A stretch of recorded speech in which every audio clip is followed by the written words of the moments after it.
हमारे चैनल को सब्सक्राइब करें और बेल आइकन दबाएं। तुम ब्लैकमेल कर रहे हो मुझे? तुमने मर्डर किया है माहिरा, पूनम को मार दिया है तुमने और संजीव को मरने के लिए छोड़ दिया। तो कभी भी मर सकता है। मैंने कुछ नहीं किया है। होटल शाइनिंग मून 12 बजे आ जाना। किसी को कुछ नहीं पता चलेगा कि तुमने क्या किया है।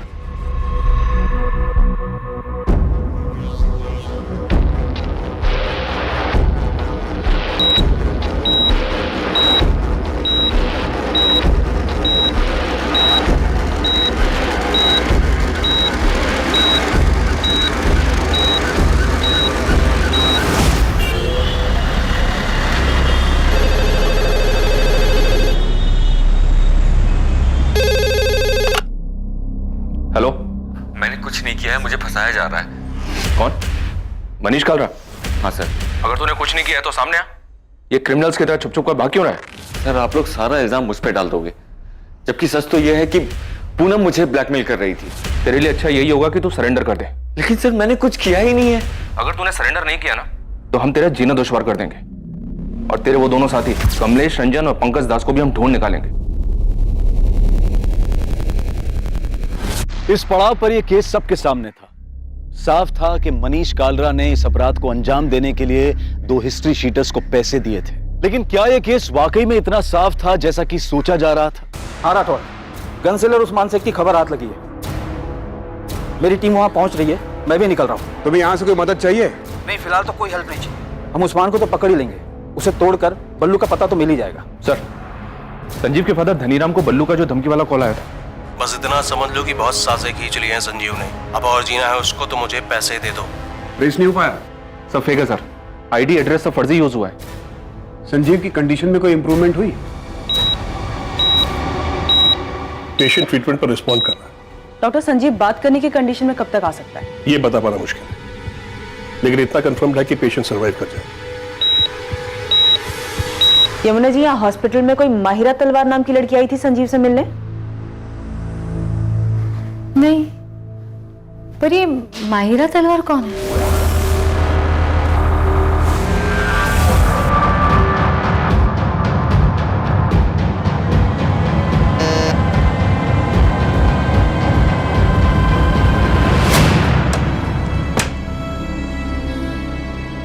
मुझे पता था तू आएगी माहिरा। छोड़ो। अगर मैं पुलिस को जाके ये बता दूं कि तुम मुझे हर्ट करने के लिए और मुझसे बदला लेने के लिए ये सब कर रहे हो तो? अरे शौक से जाओ। अरे तुम्हें तो जाने की भी जरूरत नहीं है। ये तुम्हारे फोन से पुलिस को फोन कर दो कि मैं तुम्हें परेशान कर रहा हूं। क्या हुआ? अरे पकड़ो, डर क्यों रही हो? उस वीडियो में तुम्हारा ऑडियो एकदम क्लियर सुनाई दे रहा माहिरा। तो अगर हमारी सारी दिक्कत ही पूनम है तो इस दिक्कत को जड़ से हटा देते हैं ना Sanjeev? Same coffee shop, same table, तुम्हारी आवाज एकदम क्लियर सुनाई दे रही है। शहर में बहुत सारी रॉबरीज हो रही हैं, लेकिन अभी तक कोई पकड़ा नहीं गया है। तो ऐसी ही किसी एक रॉबरी में पूनम भी तो मर सकती है। मैंने उसे नहीं मारा है। तुम्हारा ये खूबसूरत चेहरा और जेल की सलाखें, कभी सोचा है तुमने जेल में पुलिस तुम्हारे साथ क्या क्या करेगी?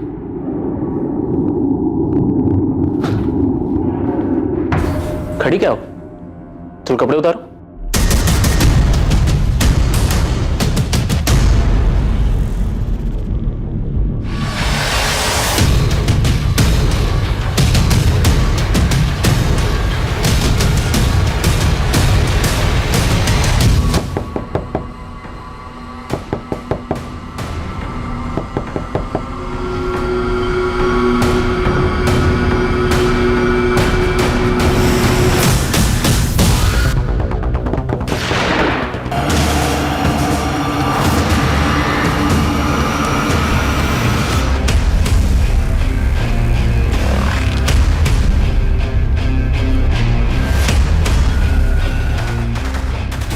मेरे पीछे टाइम और एनर्जी दोनों वेस्ट कर रहे हैं आप लोग। उस मनोज खोसला को उठाना चाहिए था आपको।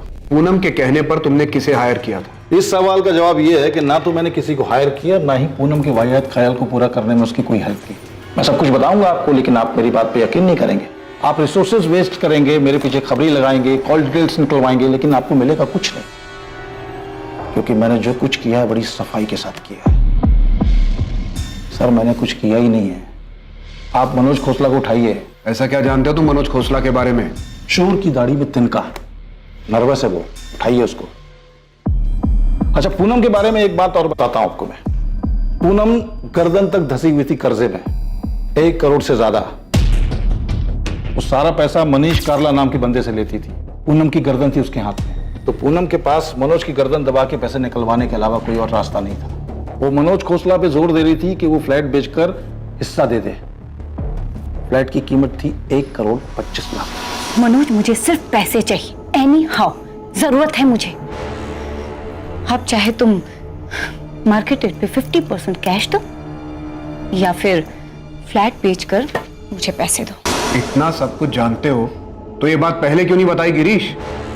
सर आप इन्वेस्टिगेशन करते हैं तो थोड़ी बहुत इन्वेस्टिगेशन हम भी कर देते हैं। आपके ऑफिसर से जब बात हुई तब मैंने ठान लिया कि इस किलर को मैं भी ढूंढूंगा, और ढूंढना शुरू भी कर दिया। आपके ऑफिसर को मैंने संजीव का दूसरा नंबर दिया था, चेक कीजिए, देखिए। माहिरा तलवार को ढूंढिए सर, उसके चैट मैसेज चेक कीजिए। सर मैं दावे के साथ कह सकता हूं कि पूनम ने यह प्लान रचा ही नहीं। लूट दिखाने का कोई एंगल था ही नहीं। सर ये बात तो कोई भी अपनी परेशानी में अपने पर्सनल भड़ास निकालने के लिए कर सकता है, और पूनम ने भी सिर्फ और सिर्फ सोचा ही था, और वो इसलिए क्योंकि वो काफी डिस्टर्ब थी अपने पति और माहिरा के अफेयर को लेके। आप मनोज खोसला को उठाइए, शायद कोई ठोस लीड दे दे आपको। और वैसे मैं तो आपके लिए अवेलेबल हूं 24/7। Thank you.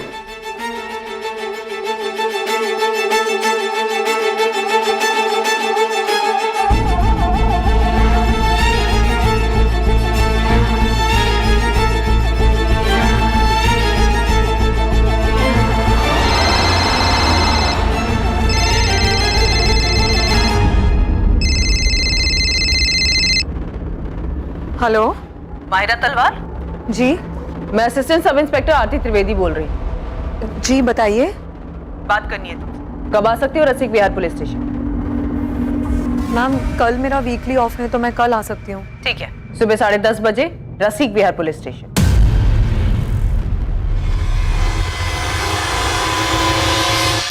सर यह है कमलेश रंजन का नंबर। सर पर मैं जो करवाना चाहता था वो ऐसे नहीं होना था। तो और क्या क्या करना चाहता था मनीष कालरा?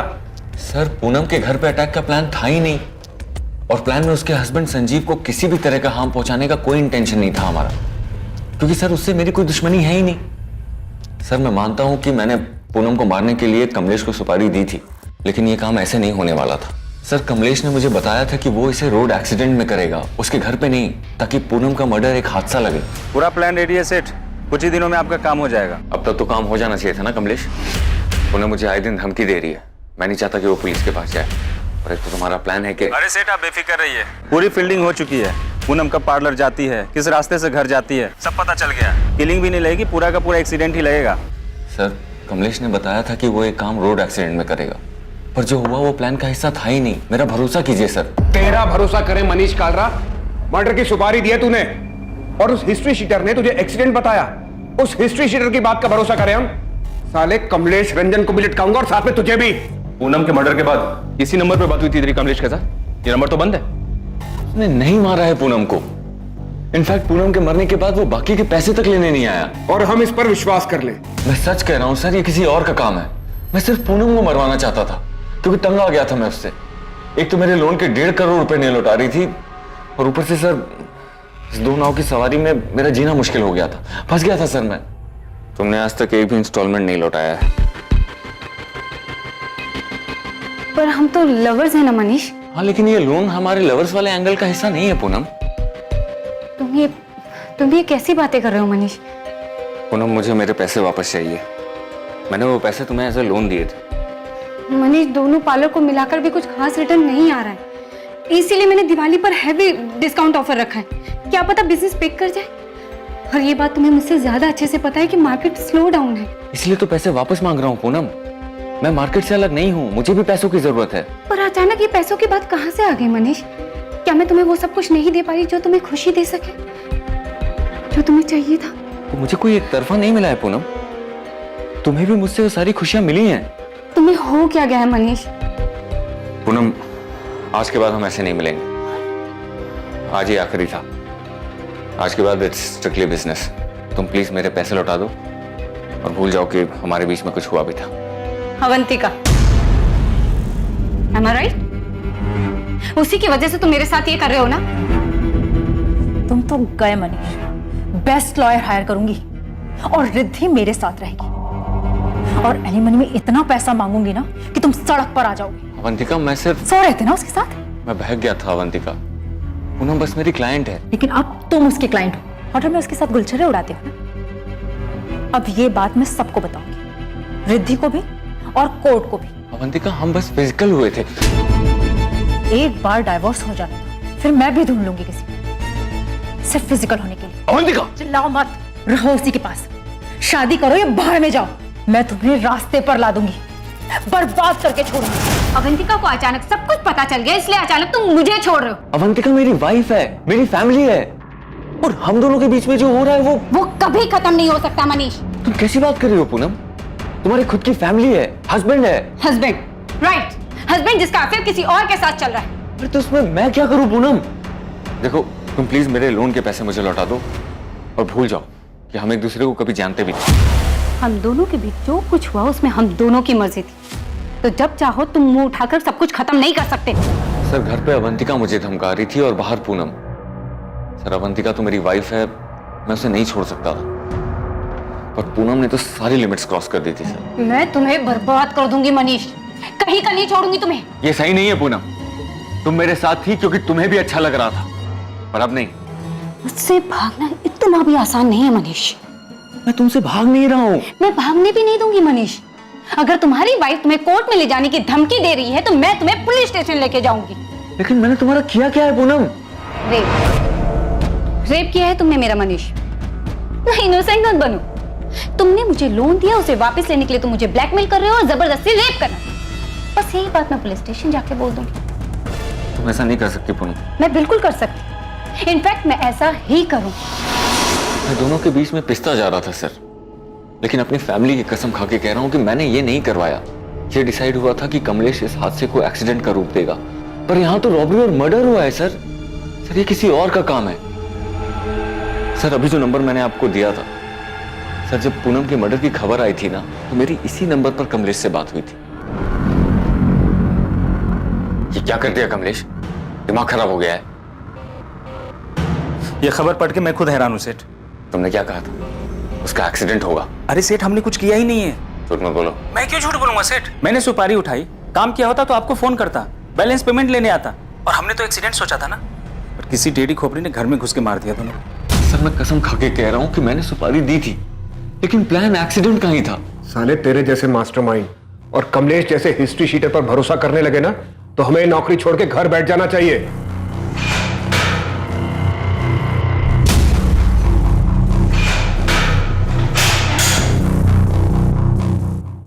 मैं गाजियाबाद निकल रहा हूँ। गन सेलर उस्मान शेख पकड़ा गया है। कमलेश रंजन पंकज दास के फोटो मिल गए सर, जल्दी पकड़े जाएंगे।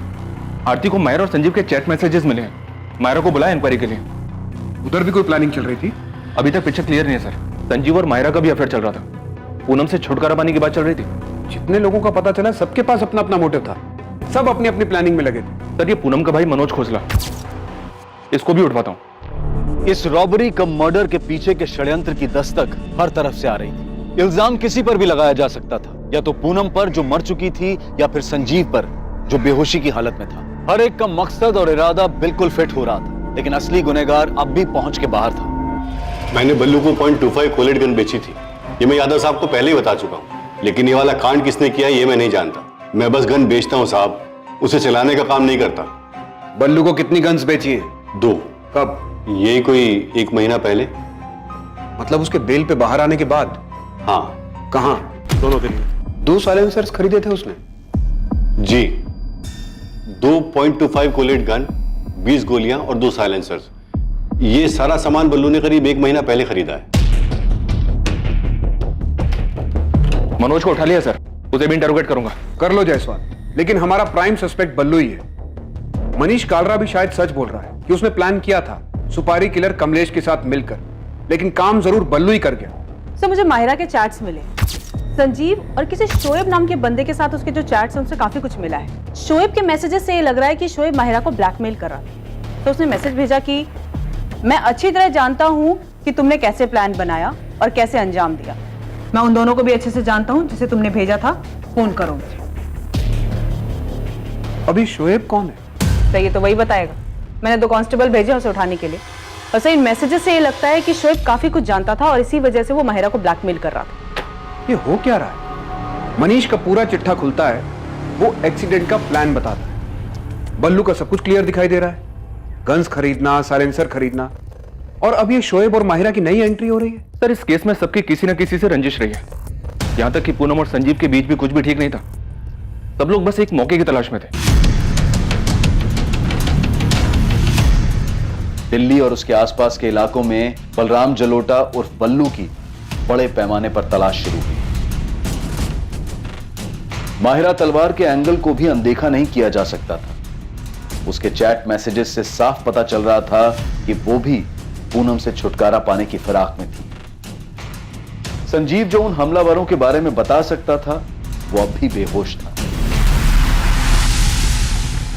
यार संजीव को होश ही नहीं आ रहा है। परेशानी की तो बात है यार वो ऐसे ही रहेगा क्या पूरी लाइफ? नहीं यार, ऐसे मत बोल, सब ठीक हो। यमुना, संजीव के अकाउंट में तो सिर्फ 6 लाख रुपए और वो बल्लू 15 लाख रुपए के लिए उसके पीछे पड़ा हुआ था। संजीव देता भी तो कैसे? कैसी हालत में पहुंचा दिया हमारे बेटे को। डॉक्टर भी कुछ बता ही नहीं रहे संजीव को कब होश आएगा। बोल रहे बाकी सब ठीक है। जब सब ठीक है तो वो होश में क्यों नहीं आ रहा है? संजीव चोपड़ा के माता पिता इस बात से चिंतित थे कि संजीव को कब होश आएगा और कब उसकी हालत फिर पहले जैसी सामान्य होगी। वहीं दूसरी ओर पूनम के माता पिता अब भी अपनी बेटी को खोने के गम से उभर नहीं पाए थे और ना ही उनके परिवार को यह अंदाजा था कि संजीव और पूनम के बीच वास्तव में हालात कितने बिगड़ चुके थे। हाँ, मेरे और पूनम के बीच में फ्लैट को लेकर नोकझोंक हुई थी, लेकिन इसका मतलब यह नहीं है सर कि आप उसके मर्डर को लेकर के मुझ पर शक करें। मैंने संजीव का नाम लिया, इसलिए आप मुझसे पूछताछ कर रहे हैं। तुमने संजीव पर तो आरोप लगाया, पर अपने झगड़े के बारे में कुछ नहीं पता। अभी तुम ये बताओ, पूनम के साथ झगड़े की वजह कोई और भी थी क्या? बिजनेस में लॉसेस की वजह से पूनम को फ्लैट में हिस्सा चाहिए था। वो फ्लैट जो मेरे फादर पहले ही मेरे नाम कर चुके थे और तुम उसे कुछ देना नहीं चाहते थे, और अब तो देने की जरूरत भी नहीं पड़ेगी। वो तो रही नहीं। कैसी बात कर रहे हैं आप? मैं अपनी बहन पूनम को क्यों मारूंगा सर? पूनम ने मुझे कॉल किया था ये बताने के लिए कि उसे संजीव से डर लगने लगा है। संजीव उसे मारने की प्लानिंग कर रहा है और अब संजीव के फादर बीच में बल्लू का नाम घुसेड़ रहे हैं। सर आप ही सोचिए, बल्लू क्यों मांगेगा 15 लाख रुपए? एक शोषण मांगने वाले को यह पता होता है कि सामने वाला पैसे दे पाएगा या नहीं दे पाएगा। संजीव का रियल एस्टेट का बिजनेस बिल्कुल ठंडा चल रहा था और उधर पूनम, सर पूनम ने भी जो 3rd ब्रांच खोली थी अपने पार्लर की, उससे भी कोई खास रिटर्न नहीं आ रहा था। सर पूनम ने बहुत पैसे लोन पे लिए हुए थे और लाखों रुपए तो उसने संजीव को दिया था। उसके पैसे भी रख लिए और उसका मर्डर भी कर दिया संजीव ने। मर्डर करने का प्लान हमें तुम्हारी बहन की तरफ से भी मिला है। मिला होगा सर, और भी बहुत कुछ मिला होगा। संजीव और पूनम के अफेयर्स भी मिले होंगे, लेकिन सच सामने है सर। आज संजीव जिंदा है और मेरी बहन मर गई। अगर मेरी बहन ने यह प्लान किया होता तो आज वो जिंदा होता। सर आपको मेरे बारे में जो पता करना है, जिससे पूछताछ करनी है कर लीजिए, लेकिन सच यही है जो मैं कह रहा हूं। इन सब के पीछे संजीव है सर। गोली गलती से संजीव पे चल गई होगी और वो विक्टिम बन गया। कहो तो तुम्हारे और संजीव के सारे मैसेजेस दिखाऊं? काफी परेशान थे तुम दोनों। पूनम संजीव को नहीं छोड़ रही थी। तुम्हें लगा हॉस्पिटल नहीं जाओगी तो पुलिस के रडार से बच जाओगी। मैम हॉस्पिटल जाती भी तो क्या करती? संजीव से मिलने से पहले मुझे 1000 सवाल के जवाब देने पड़ते। संजीव और मैंने कई बार डिस्कस किया कि हम आगे क्या करेंगे, लेकिन संजीव में कभी हिम्मत ही नहीं थी कि वो सीधा सीधा जाके पूनम से बात कर सके। तुम उसे बता क्यों नहीं देते कि तुम किसी और के साथ रहना चाहते हो? पूनम ना बहुत पजेसिव है। तो क्या मैं ये समझूं कि तुम मेरे साथ सिर्फ एंजॉयमेंट के लिए हो? ऐसा नहीं है मायरा, तुम बात समझने की कोशिश करो। पिछले 1-1.5 साल से मेरा बिजनेस बहुत डाउन चल रहा है और मैंने पूनम से बहुत सारे पैसे लिए और पूनम ने भी वो पैसे सामने से लोन पर उठाए। मतलब तुम उसे इसीलिए नहीं छोड़ सकते क्योंकि तुमने उससे पैसे लिए हैं? वो मुझे नहीं छोड़ेगी। बहुत खतरनाक औरत है। क्या कहा तुमने संजीव? क्या कहा? तुम्हें अलग होना? तुम्हें ये अचानक हो क्या गया है? जब से हम मिले तब से अब तक हम दोनों के बीच काफी कुछ बदल चुका है। साफ साफ बोलो, क्या कहना है? मैं जानता हूँ तुम्हारी लाइफ में, मेरी लाइफ में कोई है? तुम पीछा कर रहे हो मेरा? मेरा ये मतलब नहीं था। तो फिर क्या मतलब था? क्या मतलब समझूं मैं कि तुम्हारे मतलब की कोई मिल गई है तुम्हें? नहीं। तुम अलग होने की सोच भी कैसे सकते हो संजीव? तुम्हारे लिए 50 लाख का लोन उठाया है मैंने और तुम बड़े आराम से हजम करके अलग होना चाहते हो मुझसे। नहीं, बस मैं सोच रहा था कि क्या वैसे भी हम दोनों एक दूसरे से खुश है क्या? सब समझ में आ रहा है मुझे, समझ भी आ रहा है और दिख भी रहा है। तुम्हें कोई खुश करने वाली मिल गई और तुमने एक बढ़िया सी खिचड़ी बनाई और मुझे सर्व कर रहे। ऐसा कुछ नहीं है। और ऐसा होना भी नहीं चाहिए संजीव। अगर ऐसा हुआ तो तुम्हारा क्या हाल होगा तुम सोच भी नहीं सकते। इनडायरेक्टली मैंने उससे डिवोर्स की बात की तो उसके अंदर का भूत बाहर आ गया। अगर पूनम ही हमारी सारी दिक्कत है तो इस दिक्कत को जड़ से खत्म कर देते हैं। देखो, शहर में बहुत सारी रॉबरीज हो रही हैं और अभी तक कोई पकड़ा नहीं गया है, तो किसी एक रॉबरी में पूनम मर भी तो सकती है। नहीं मायरा, ये सॉल्यूशन नहीं है, इससे तो सब बर्बाद हो जाएगा। तो फिर हमें आबाद करने का कोई और प्लान है क्या तुम्हारे पास? मैं अपनी बात आगे बोल भी नहीं पाई थी कि संजीव ने सुनने से भी इनकार कर दिया। पर तुमने ये सोचा कि ये रॉबरी वाला प्लान काम कर जाएगा। हाँ, और उसका नतीजा मैं आज तक भुगत रही हूँ। जिसके मैसेजेस ट्रेस करके आप मुझ तक पहुंची हैं, शोएब, उसने उस दिन मेरी सारी बातें रिकॉर्ड कर ली थी और उसके बाद उसने मुझसे जबरदस्ती बहुत कुछ लिया है। मेरी इज्जत। शोएब कॉलेज में मेरा बॉयफ्रेंड था लेकिन अब नहीं है और ये बात उससे बर्दाश्त ही नहीं हो रही। वो मेरा पीछा करता है, उस रिकॉर्डिंग से मुझे ब्लैकमेल करता है। मेरी कुछ लाइफ ही नहीं बची है। सर, ये मनोज इस केस में फिट ही नहीं बैठता है। इसके पेरेंट्स तो ये सुनकर शॉक्ड हो गए थे कि भाई बहन के बीच फ्लैट को लेकर झगड़ा चल रहा था। मायरा से भी कुछ पता नहीं चला। तब शोएब कन्फेस कर रहा है, वो मायरा को सिर्फ ब्लैकमेल कर रहा था, कोई एंगल नहीं है। तब तो एक ही एंगल बचता है। सबसे पहले उसी का नाम आया था, सब फिट बैठता उस पर। हाँ नदीम, बोल। बल्लू की कोई खबर? बल्लू की तो खबर नहीं मिली साहब, पर ये मनीष ने जिसको सुपारी दी थी कमलेश रंजन, वो वापस लौटा है। यहाँ हुसैन नगर में किराए पे कमरा उठाया है। तू नजर रख, मैं पहुंचता हूँ अभी। सर, ये कमलेश रंजन वापस लौटा है। उठाओ उसे। सर, ये तो साफ है कि पूनम चोपड़ा को मारने की सुपारी मनीष कालरा ने दी थी, लेकिन उसका कहना है कि मर्डर उसकी सुपारी पर नहीं हो। मनीष तो है हमारे पास लॉकअप। एक बार कमलेश हाथ लग जाए तो पता चल जाए कि कमलेश के दिमाग में क्या चल रहा है। कहीं उसने मनीष से कुछ झूठ तो नहीं बोला? ठीक है, मैं बात करता हूँ।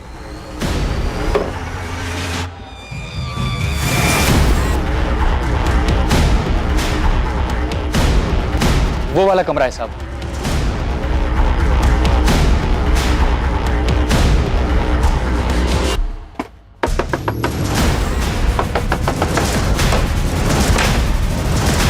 तुमने जो किया है उसे भुगतना तो पड़ेगा मनीष।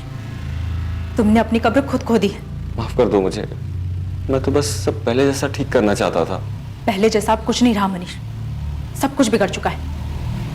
ये दरार तुमने पैदा की, खूनी बन गए हो तुम। कहाँ है तेरा साथी पंकज? पता नहीं साहब, ये कांड होने के बाद हम अपने अपने रास्ते निकल गए। उसके बाद बात नहीं हुई हमारी। वो कोलकाता की तरफ गया था। कैश कितना था और गहना कितना मिला? काहे का कैश? अबे वो कमलेश, ज्यादा होशियारी मत कर, समझा? वो मनीष हमारे हाथ में है, प्लान जानते हम। 3-4 और रॉबरी तेरे नाम पे डाल देंगे, गोली मार देंगे, कोई नहीं आएगा तुझे पूछने कमलेश। हाँ सर, आप कर सकते हो, पर मुझे मारने से असली मुजरिम तो नहीं मिलेगा ना। मैं खुद हैरान हूँ। मनीष सेठ से सुपारी मैंने उठाया था। मैं और पंकज ये काम 16 तारीख को करने वाले थे। एक्सीडेंट के लिए हमने गाड़ी भी जुगाड़ लिया था, पर उससे पहले ही 14 की रात को कोई ये कांड कर दिया। तो सुपारी गैंग में तुझे खबर नहीं मिली कि एक ही आदमी की डबल सुपारी बट रही है? नहीं पता चला साहब, जितनों को जानता हूँ पूछ पूछ के थक गया हूँ।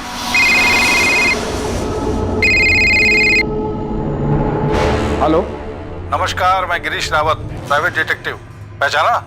हाँ हाँ पहचाना, बोलो। मैंने आपसे कहा था कि मैं 24/7 आपके लिए अवेलेबल रहूंगा। खबर क्या है तुम्हारे पास? तगड़ी खबर है। आप चंडीगढ़ फॉरेंसिक डिपार्टमेंट में बात की। उनके पास एक बॉडी है और उसकी खोपड़ी से बुलेट और उसके बगल से शेल बरामद हुआ। आप फॉरेंसिक रिपोर्ट मंगाइए, उसे देखिए। लाश को पूरी तरह से जला दिया गया था। वहां के फॉरेस्ट एरिया में 1 महीने पहले चंडीगढ़ पुलिस को ये डेड बॉडी मिली। ये चंडीगढ़ वाले मर्डर केस में बुलेट .25 कॉलेट गन से चलाई गई थी। तुम्हें कैसे मालूम कि .25 कॉलेट गन हमारे केस में भी शामिल है?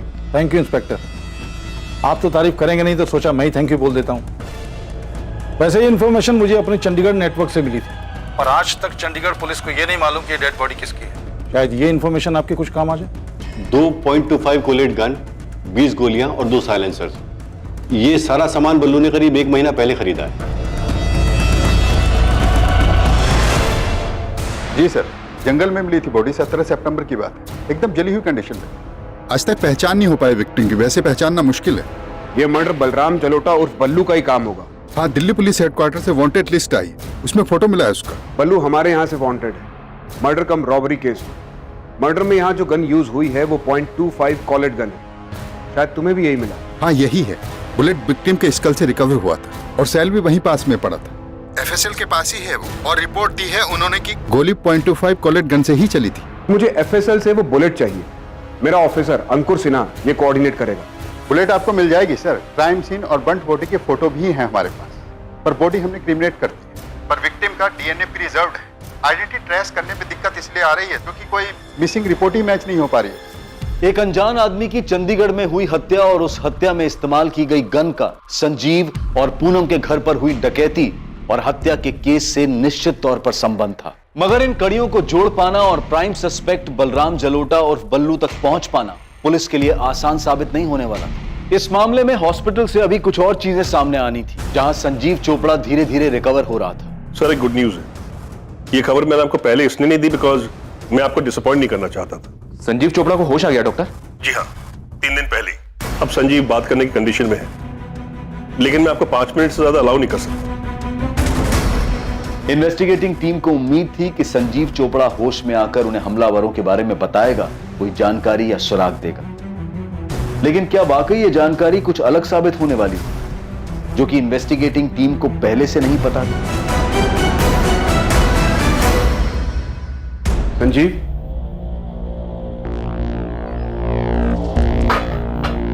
कैसा लग रहा है संजीव? कुछ समझ में नहीं आ रहा सर। पता नहीं अब बड़े बड़े कितना वक्त बीत गया। पूनम के बारे में पता चला?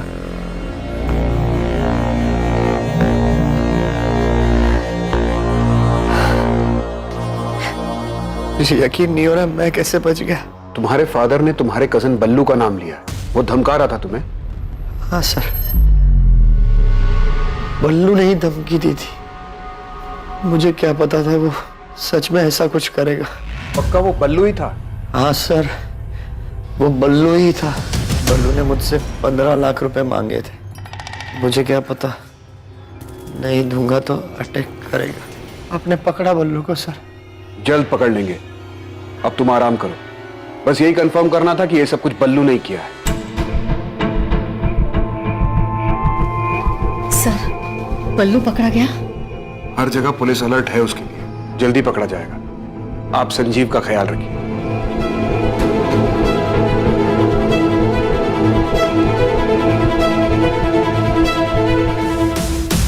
दोनों भाई हैं, जसवंत गिल बड़ा और मनप्रीत गिल छोटा है। ऑलमोस्ट हर दिन दिखते हैं हॉस्पिटल में दोनों। संजीव और ये दोनों भाई ग्वालियर में एक साथ ही बड़े हुए हैं। ग्वालियर में संजीव के ग्रैंडफादर थे। सर, संजीव के कॉल रिकॉर्ड्स में भी दोनों का नाम था। कुछ ठोस मिला है चंडीगढ़ केस में। वो बुलेट शेल FSL ने भेजा है मुझे। उसी गन से चली या उनमें से किसी एक गन से? ये अभी नहीं बता सकता, लेकिन जो बुलेट शेल है उसमें सीरीज नंबर है। वो उसी सीरियल नंबर के आसपास की है जो हमें संजीव के घर से मिली थी। 20 गोलियां खरीदी थी बल्लू ने। हमें बाजार मत लगाओ उस्मान, सीधा वो .25 कोलेट निकालो और साथ में 20 गोलियां। थैंक्स अंकुर, शायद इस चंडीगढ़ वाली इंफॉर्मेशन से बल्लू का कुछ पता चले। सर, महीने भर से हम हर जगह हर पुलिस स्टेशन में तलाश, एक भी मिसिंग कंप्लेंट मैच नहीं हो रहा है। आपके बोलने के बाद हमने सबको दोबारा से सारी डिटेल भेजी। सतीश, तुम चंडीगढ़ के 16 और 17 सितंबर के CCTV फुटेजेस दे सकते हो, खासकर टोल नाका और सारे एंट्री एग्जिट पॉइंट्स के? ठीक है, 1-2 दिन दो, मुझे भिजवाता हूं।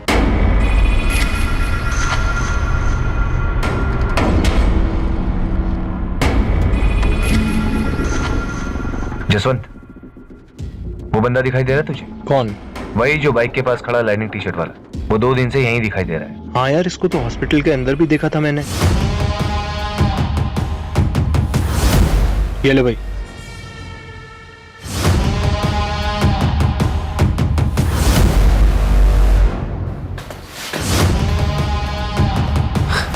जसवंत, तुझे कुछ गड़बड़ लग रही है क्या? नहीं यार, लग तो नहीं रहा। निकल जाए यहाँ से। नहीं, अभी नहीं जा सकते, अभी हम लोग रडार में। हाँ, मनप्रीत और जसवंत संजू के बचपन के दोस्त हैं। हाँ, पूछा था मैंने, बताया उन दोनों ने। और आप उनके बारे में क्यों पूछ रही हैं? ऐसे ही पूछताछ करने की तो आदत है हमारी। वैसे धनीराम जी, आप मुझे बताइए कि जसवंत और मनप्रीत को कैसे पता चला कि संजीव हॉस्पिटल में है और उसकी वाइफ पूनम की डेथ हो गई है? आपने फोन किया था? जी नहीं, उन्होंने फोन किया था। सर, चंडीगढ़ के सीसीटीवी फुटेजेस के तकरीबन 60% फुटेजेस स्कैन कर रही हैं, पर बल्लू कहीं भी नहीं दिख रहा है। डबल मर्डर केस में बल्लू पकड़ा गया, अंडर ट्रायल था। 2 महीने पहले वो बेल पर बाहर आया था। पहले महीने वो रेगुलर गाजियाबाद जेल में जाके हाजिरी देता रहा, उसके बाद वो वहां नहीं गया। 14 सितंबर लास्ट डेट थी जब वो हाजिरी देने गया था। उसके बाद से बल्लू किसी को दिखाई नहीं दिया। संजीव के घर कांड होने के बाद ना हमें दिखाई दे रहा है, ना चंडीगढ़ के सीसीटीवी फुटेज में दिखाई दे रहा है। ऐसे कहां जा सकता है कि किसी को दिखाई ना दे? एक काम करो, संजीव के दोनों दोस्त जसवंत और मनप्रीत, इनको उठा लो। क्या पूछना है बाद में देखेंगे। जी सर। और बल्लू की मां उषा, देखते ही गोली मार दीजिए बल्लू को, मेरा बेटा नहीं है वो। उनको उठाना नहीं, उनका डीएनए सैंपल चाहिए। बल्लू किसी को दिखा नहीं और शायद अब दिखेगा भी। आपको मेरा डीएनए सैंपल चाहिए? आपका भी और आपके हस्बैंड धीरज जलोटा जी का भी। क्यों? उषा जी, हमें डाउट है कि बल्लू मर चुका है। इन्वेस्टिगेटिंग टीम को अपराध का षड्यंत्र समझ आने लगा था। क्या हुआ यमुना? वो पुलिस जसवंत और मनप्रीत को लेके गई। अब पुलिस को जसवंत और मनप्रीत से क्या चाहिए?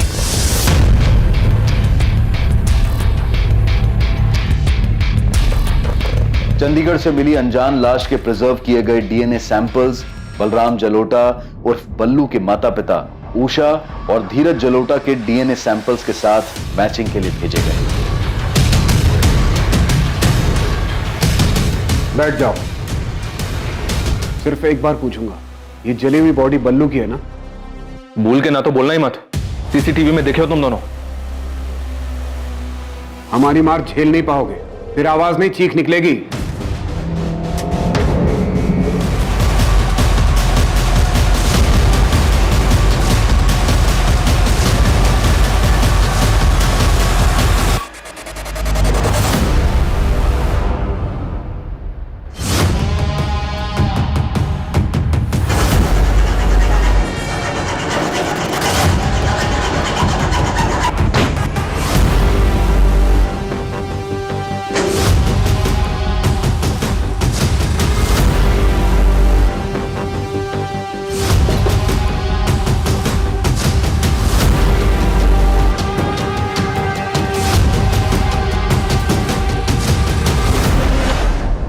कौन है?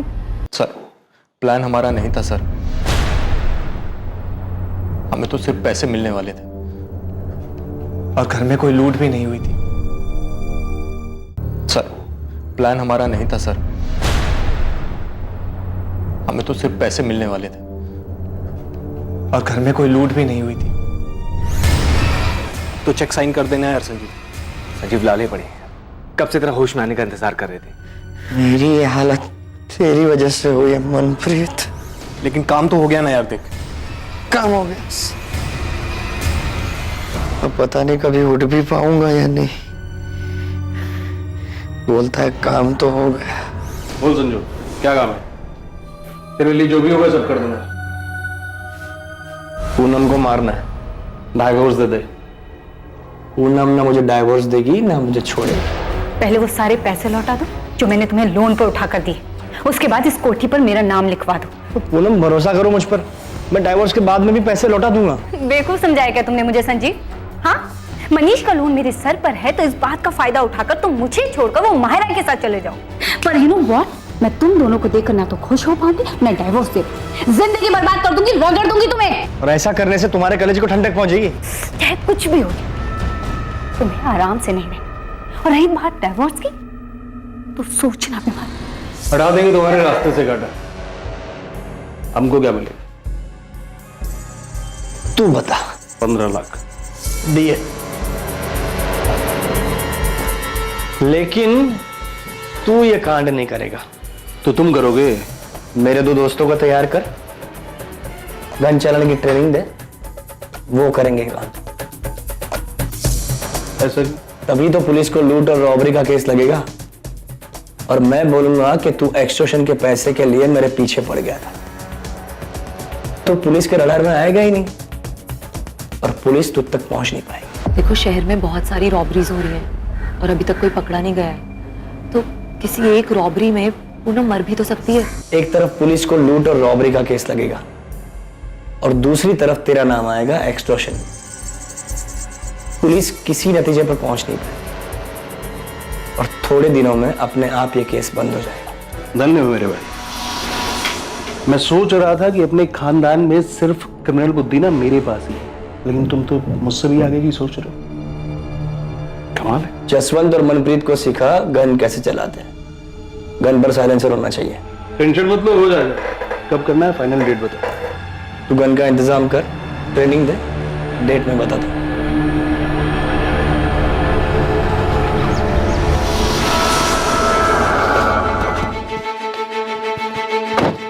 सुनो, तुम दोनों को बल्लू के साथ चंडीगढ़ जाना होगा, तुम्हारी ट्रेनिंग वहां पर होगी, ठीक?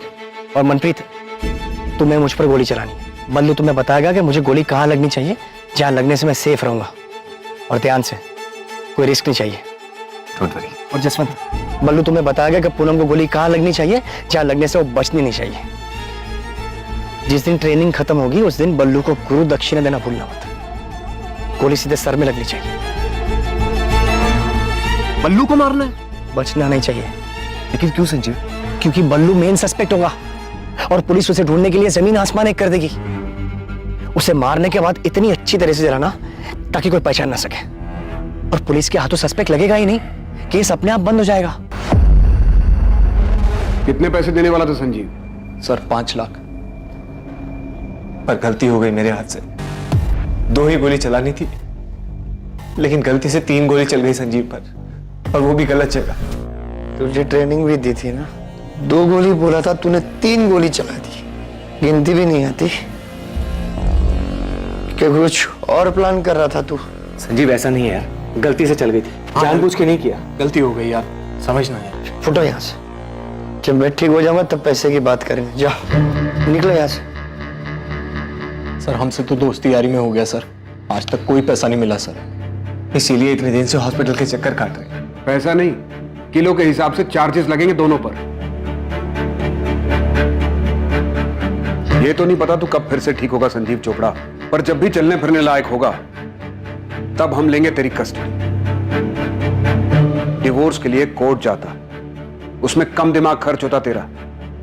इतना दिमाग बेवकूफी वाले काम में लगा दिया और क्रिमिनल बन गया तू।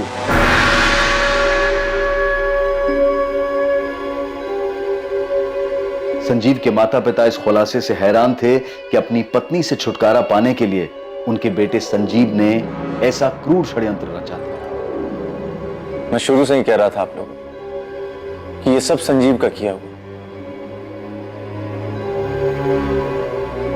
माहिरा ने पूनम से छुटकारा पाने के लिए दिल्ली में हो रही रॉबरीज की आड़ में इस तरह से रॉबरी और मर्डर के बारे में सोचा था, लेकिन इन्वेस्टिगेशन में सामने आया कि असल में हुए अपराध में माहिरा की कोई भूमिका नहीं थी। डीएनए रिपोर्ट आ गई है सर, और मैच भी हो ही गया होगा। जी हाँ सर, वो जली हुई डेड बॉडी बलराम जलोटा और बल्लू की थी। ऐसी आपराधिक और खतरनाक बातें सोचने में हम इंसानों के दिमाग का कोई तोड़ नहीं। संजीव चोपड़ा, जसवंत गिल और उसके छोटे भाई मनप्रीत गिल पर बलराम जलोटा और पूनम चोपड़ा की हत्या के लिए आईपीसी की धारा 302 के चार्जेस लगे हैं। पुलिस संजीव के हॉस्पिटल से डिस्चार्ज होने का इंतजार कर रही है ताकि उसे कस्टडी में लिया जा सके। न जाने ऐसे कितने ही उदाहरण हैं जहां किसी अपराध को अंजाम देने की लोगों की बेवकूफी भरी सोच उन्हें अपराध के ऐसे रास्ते पर धकेल देती है जहां उनकी इच्छाओं के विपरीत ताउम्र उन्हें इसके नतीजों का सामना करना पड़ता है और वो सलाखों के पीछे पहुंच जाते हैं। फिर भी बार बार यही देखने को मिलता है कि जुर्म की सोच कई लोगों के दिमाग में पनपती ही रहती है। ऐसे मूर्खतापूर्ण अपराध के बारे में सोचते वक्त दिमाग इतना मजबूत कैसे हो जाता है, और वही दिमाग किसी टकराव की स्थिति से बाहर निकलने का आसान सा रास्ता खोजते वक्त इतना असहाय क्यों हो जाता है। डिवोर्स लेकर अलग होने में तकलीफ हो सकती है, लेकिन इससे किसी की जान नहीं जाएगी, ना खुद की और ना ही किसी और की। जुर्म की अंधी गली के आखिर में सिर्फ अंधेरा ही मिलता है और साथ ही मिलता है अपराधी होने का अभिशाप और बचे हुए जीवन को पछतावे में काटने की सजा। Crime never page. अब मैं अनूप सोनी आपसे विदा लेता हूं। कल रात कौन बनेगा करोड़पति के करमवीर एपिसोड के बाद आपसे फिर मुलाकात होगी एक नए केस के साथ। और याद रखें, क्राइम और आपके बीच में सिर्फ इतना फर्क है कि आप कितने सतर्क हैं। सतर्क रहें, सुरक्षित रहें। जय Hind. For more updates, subscribe to our channel, click the show links and enjoy watching the videos.